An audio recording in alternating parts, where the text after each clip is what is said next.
Warning! We are about to spoil Catherine Bigelow's Blue Steel. If you haven't seen the film and plan on watching it, then click away now. Or if you've already seen it, or you just don't care, then please stick around.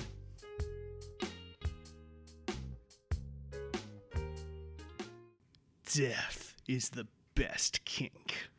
Have you tried sponges?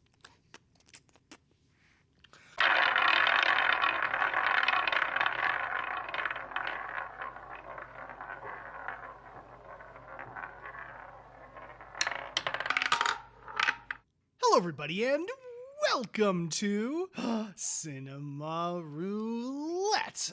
All right, so today we are tackling, will this be like the week after, right? It'll be released because there's a TV show in between? Yeah. Yeah, so we're doing the, for the movie reviews at least, second Catherine Bigelow feature in a row.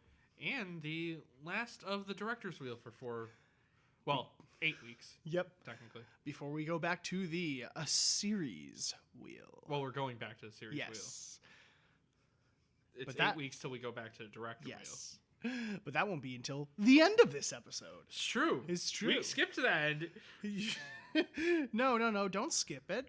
Listen to the whole podcast, which you can find on all podcasting apps. And sometimes YouTube. Yes. Banter noises are hard. Yeah, they are. Yes, this is the 1990 police procedural / thriller, Blue Steel. Blue Steel. Okay, good. Whew. That was good silence. That was a very good silence. Before we get into this movie, I'd like to note, even though we are probably going to be rather mean again, this was to replace Kurosawa because someone, I won't name names, Cameron, but someone put too many Kurosawa movies on there and we decided, let's not. Yeah. So we put one from, I think Argento, we had one more, Catherine Bigelow, and I forget who. Fritz Lang. Fritz Lang. We did Hangmen Also Die. Yes, that's on there. And then we also had to add another movie, but we'll get to that. But hey, it's all good. So it makes 100% perfect sense. And don't you guys worry. I'd like to know, I add this because the plot sounded silly. Yeah, because Blue Steel, the plot sounded silly. We were hoping for a little more silliest, but it's a more serious drama. So. Yeah, I just like to note, before we are mean or a bit mean, this was kind of going in with negative expectations. Yeah, so it's not a bad movie by any means. It's another just fine movie. It's That's fine. just It's better than Zero Dark. we enjoyed it more than Zero Dark, like not by a lot, but it was better than Zero Dark for sure. Because it didn't waste an hour extra of our time. Yeah, so sorry, Catherine. But we do have from her Hurt Locker, we have Point Break and Near Dark, which I will bet good money on we will enjoy more. Yes, so okay. I think it's time for a synopsis. Synopsis. Watch it. Motherfucker. Anyway, we open with a rookie cop. Her name is Megan. Yep. She just finished training. She's in the academy. Her dad doesn't approve of this. That's whatever. And it's played by Jamie Lee Curtis. Yeah, so. Jamie Lee Curtis, who looks very odd in uniform. She does. She almost needed like longer hair or something. Like I honestly think Jamie Lee Curtis now would look more like a cop than Jamie Lee Curtis then in the 90s. Yes. Yeah, in the very early 90s, 1990 exactly to be exact, because online there was kind of a release. Exactly to be exact. Yeah. Redundancy is fun redundant. But no, it was, I read some things saying it was released in 1989, but no, it was released in early 1990, actually. Okay. So. So she's on her first night in town, sees a store gang robbed, sneaks in. The guy has a 44 Magnum. She has a 38. She does. She has a 38 Special. Mm-hmm. Because that's the only revolver movies know of. Those are the two. Yep. Well, unless it's a cowboy revolver, a nice Colt. Big iron on his hip. But she gets the drop on the guy, does tell him to put down his gun, but he draws on her. She shoots him. But oddly, a man picks up his gun, and and is able to get away from an active crime scene because it's Somehow? just that easy. Yeah, it's like, I know this is the 90s, but security was a bit more lax, but she was right there. How the hell did he... With her partner. Yeah, with her partner. So how the hell did he pocket the gun and leave the crime scene before they could question them? Also, I love that she's getting yelled at because they didn't find a gun, so she just shot someone who was completely unarmed. Mm-hmm. Brain, we don't need to make those jokes. Mm-hmm. Just focus on the movie. But her superiors are like, well, everyone else had their face on the ground, or they don't remember what gun it was. Yeah. And I'd like to note, this is a .44 Magnum, big ass barrel. It's clearly a revolver. And apparently, the only thing we know is that she says he had a gun. The other people apparently didn't see. And the store clerk said that he had a gun. How could you not tell it was at least a revolver if it's right in your fucking face? Where, eye contact, gun in his face. But the person who took the gun's name is Eugene. Mm-hmm. He is a stockbroker. All those stonks. Stonks. Yeah, that meme ain't dead. And he goes walking the street at night. He's just clearly unhinged. Oh, yeah. Is walking the street at night, runs into a guy, and just fucking murders him. Yeah, he's like, whoa, buddy, calm down. Just shoots him. Cold blood, fuck it. And since she may have shot someone who was unarmed, even though multiple people would have seen that gun, she gets suspended from being a cop. Also, there's an investigator, detective named Nick, played by Clancy Brown. Yep. The Kurgan, or Mr. Krabs. Yes. Whichever you prefer. Or the villain from Pet Sematary 2, yes. which he looks exactly the same, and I couldn't unsee it the entire movie. Yeah, Justin has seen that movie. I have not. And I've seen the dead meat thing on it, but he has the exact same hair according to you, so that's just funny. Because it was bugging the shit out of me when I saw him. I'm like, okay, I know that's Clancy Brown, but where did I see him like that? Yeah, honestly. Did he have his head shaved in Highlander when he played the Kurgan? Yes. Okay. I thought he did. I just didn't remember. Yep.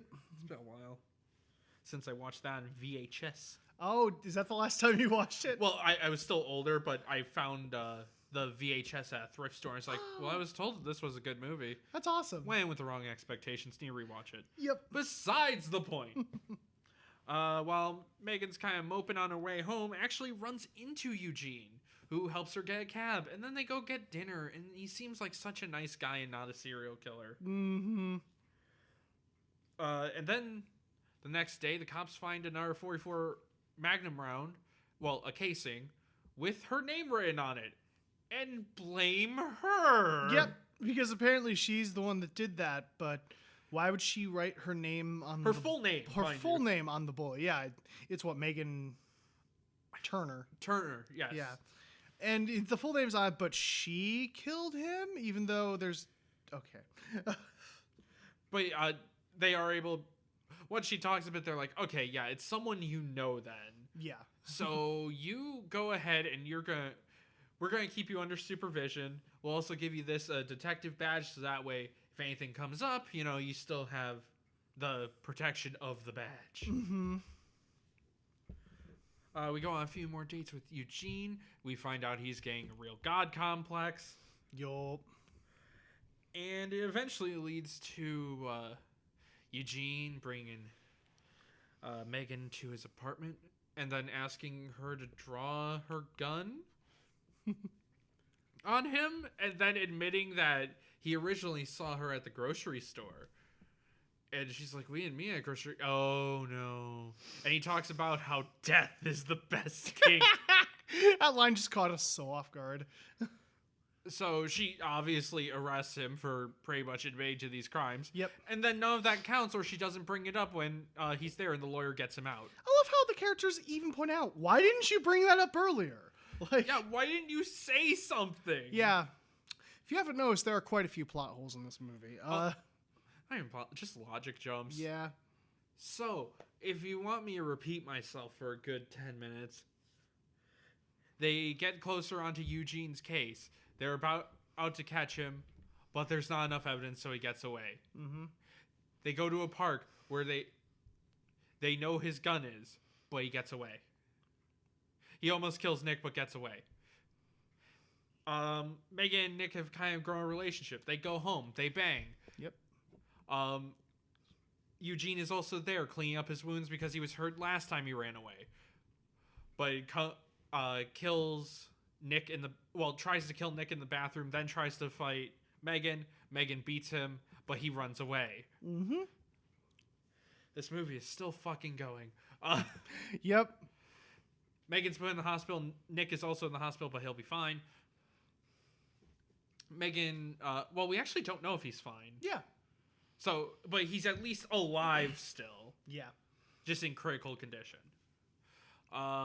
Megan escapes the hospital, goes out and has a final duel with Eugene, shoots him in the street, end a movie. It literally does just end with her being taken away by other cops. And She's arrested. Credits roll. That's Blue Steel. That was Blue Steel. So before getting into our thoughts, should we go with the fun facts? Yeah, we can do fun facts, which Okay. is a thing we started doing, but not till later. Yep, until literally, I think, this trip. So. Well, we won't technically start doing That this is facts true, we first won't. until November. Shit, yeah. Recording out of order is fun. Yeah. So there's a couple of factual errors that I'll start out with first. In the first murder, Eugene fires 2 rounds into the victim from a revolver and then walks away without ejecting the shell cases that were later found at the crime scene. Because in a revolver, you have to actually take them out. Yeah, you have to push out the cylinder. Yeah, it doesn't automatically eject like a semi-auto pistol or whatever. So he never ejected those. And then I think near the end of the movie when he's like the beginning when he's firing in the mirror, you can hear a click, but he doesn't actually pull the thing back. Oh.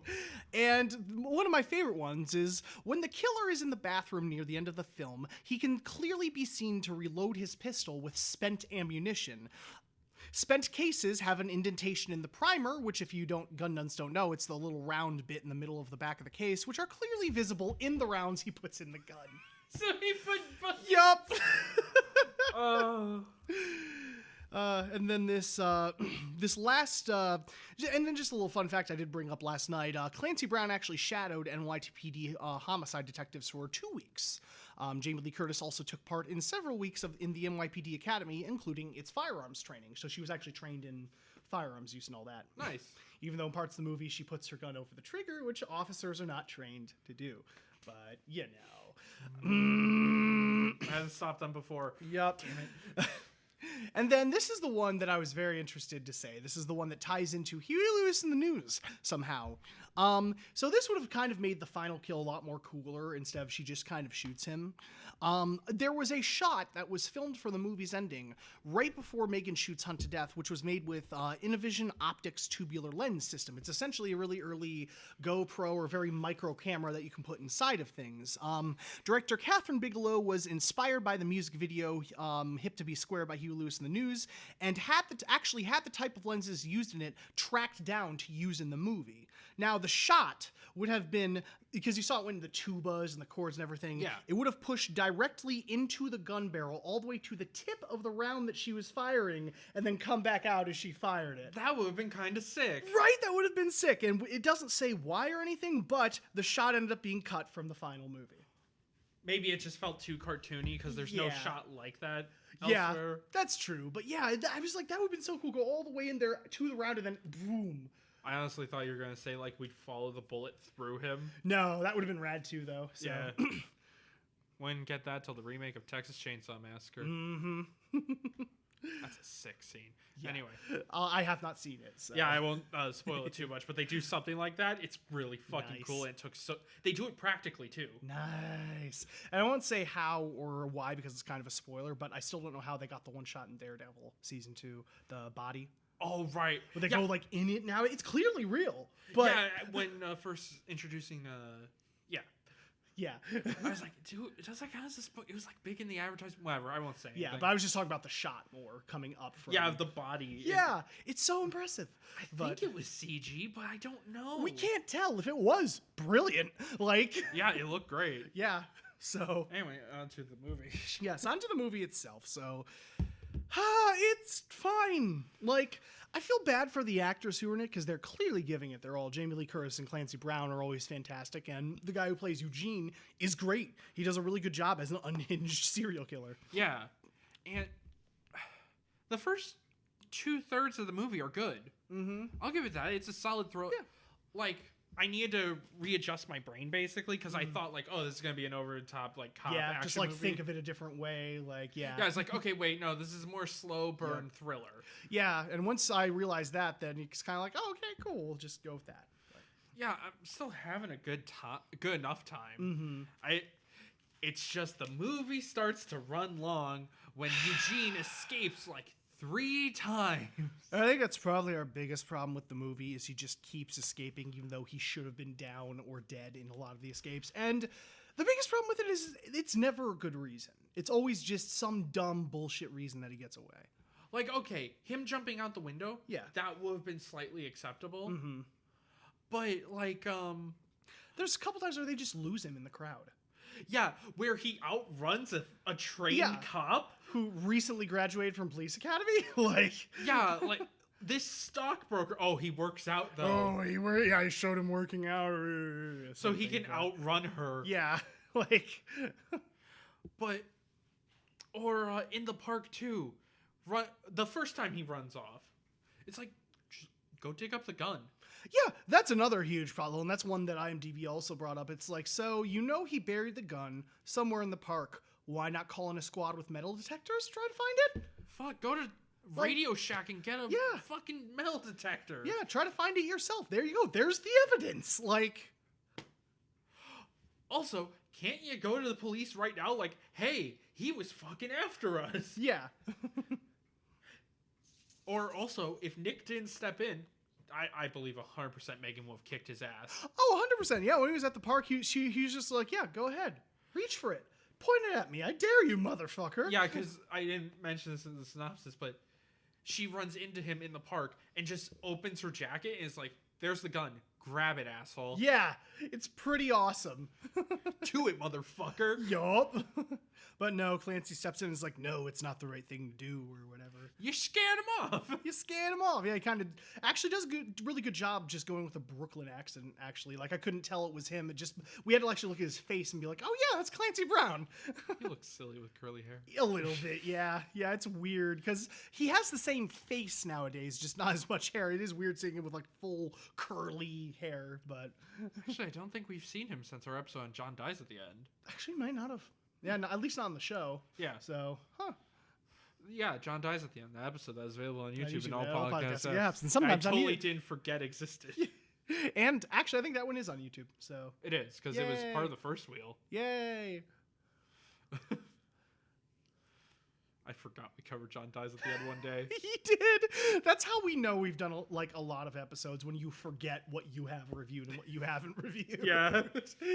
Oh, it's great. I love it. Because I think I saw it on Prime or something. I was like, oh man, we should really do an episode of that. And I was like, oh wait, we did. Yeah. But yeah, just... They needed more logical reason for him to get away. Mm-hmm. Like, he could have shot Nick in the car, and then, Megan would have stayed back and be like, oh shit, holding onto his shoulder. But no, he just outruns her and disappears into traffic. Yeah, and disappears, and then he does end up shooting him later. So... Yeah. After a sex scene?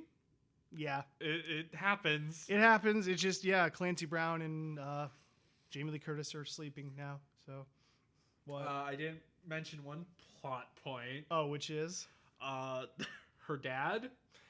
It's just kind of glossed over. Like, we bring it up in a later scene, but then, like, we don't really see anything after that, do we? Oh, it's because he visited her parents. Yeah. As, like, a subtle mobster type friend. Subtle type thing, yeah. And then, there is a scene where she's just mentions to the mom, she's like, is he hitting you again?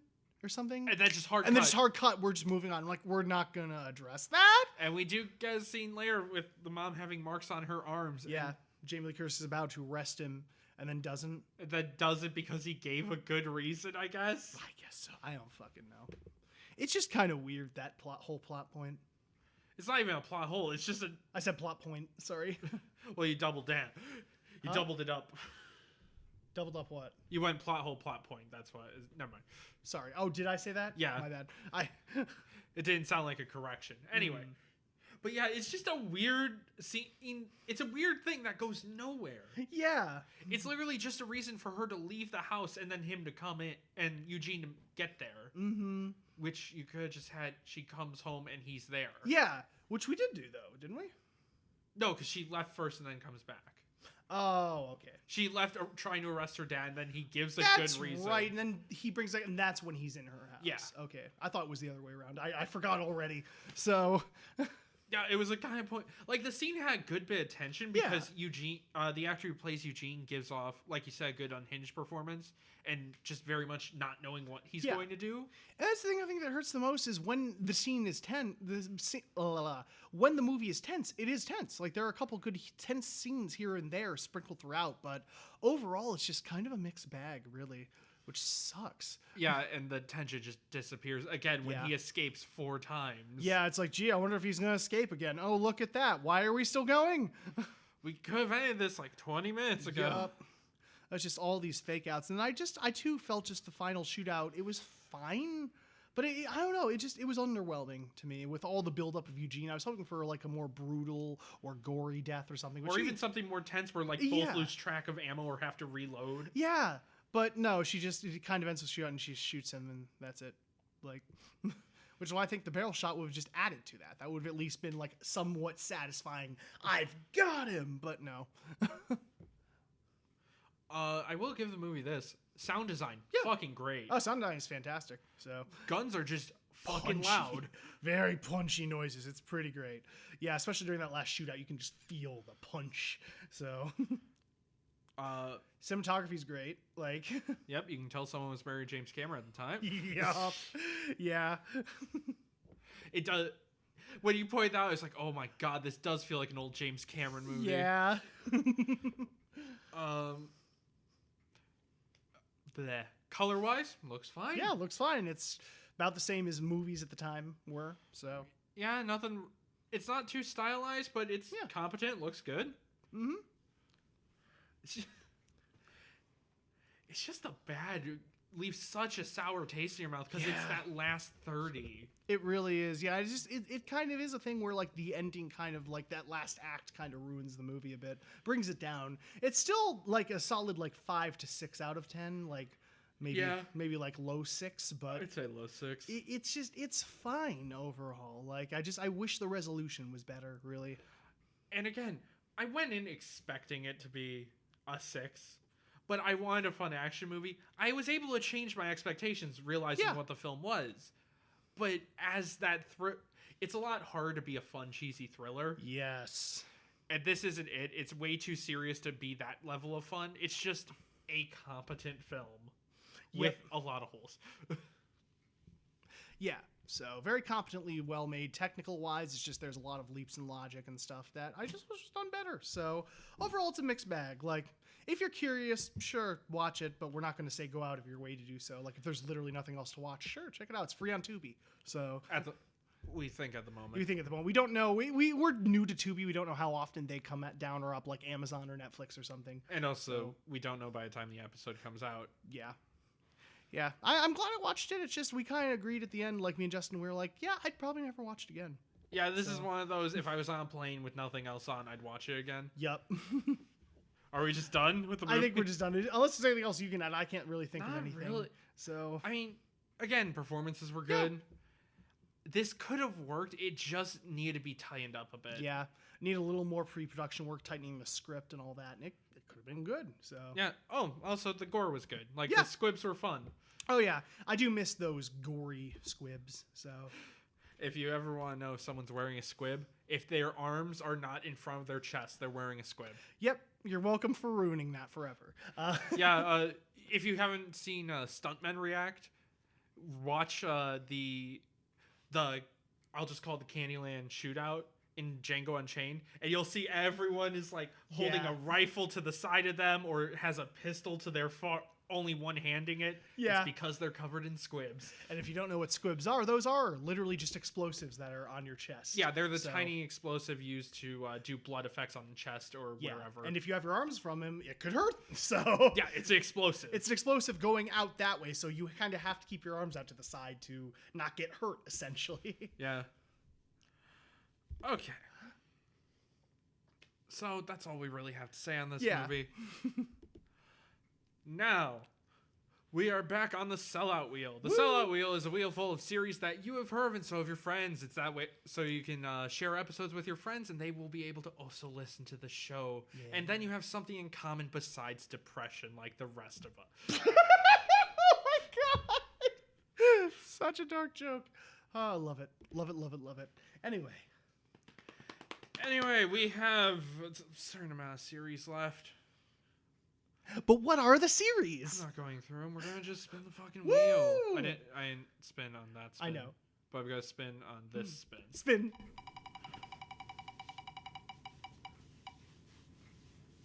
Fuck. Well, we're going back to a series. We still haven't landed on Alien or Scream, but we're gonna get to watch Men in Black 2. Fuck. Men in Black 2! Damn it. But that means if we land on it again, we get Men in Black 3. True. Which is a good movie. So. But first we have to... So yes, stay tuned, everybody, for. I would really like to talk about Evil Dead 2. I know, right? I'd really like to talk about that. We also haven't landed on Back to the Future yet at all. So yes, stay tuned for the infamous sequel that was just generally not good. Men in Is that Black the 2. most infamous, though? Not really. It is infamous though because it is widely regarded as a really bad sequel. Yeah. Oh, God damn it. What? See, this is the problem with the series, Will. I know we should wrap, but I can also pad out the episode. Yes.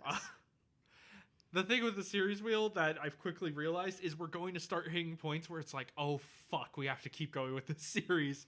Like, Alien is going to hit Yep. that fucking point. Yep. Predator only really has one that I'm worried about. Yeah, the newest one. Well, So- technically not newest. The one before newest, because newest is Prey. Right. Scream has a couple. I don't think Lupin has any we know of. Not that we know of that are bad. So James Bond has it near the end. near the And end, slightly yeah. in the middle. Slightly, no. There's a couple of meh ones here and there. We could also finish Mad Max Wheel, you know? Yeah, you could have landed on fucking All that. we have is Fury Road. That's it. And then that one's off, and then we finished 3 of the series. Mm-hmm. Die Hard 3 would be really cool. No, we're doing Man in Black 2. We're doing Man in Black 2 after... We are doing... I think... it might be on Preacher now? I don't know. We'll find out when we get there. I'm pretty sure Samurai Jack is done. Mm-hmm. Yeah, because Escaflowne, we just released Yes. when recording. I would say, yeah. So then we have... Yeah, so next is Preacher. Yay. Or we're done with Preacher. One of Yeah. the two. Preacher may have happened. Just watch the Preacher episode. Yeah. It's out on all podcast apps. It's an interesting show already from what yes. we've watched. So we will see you guys then.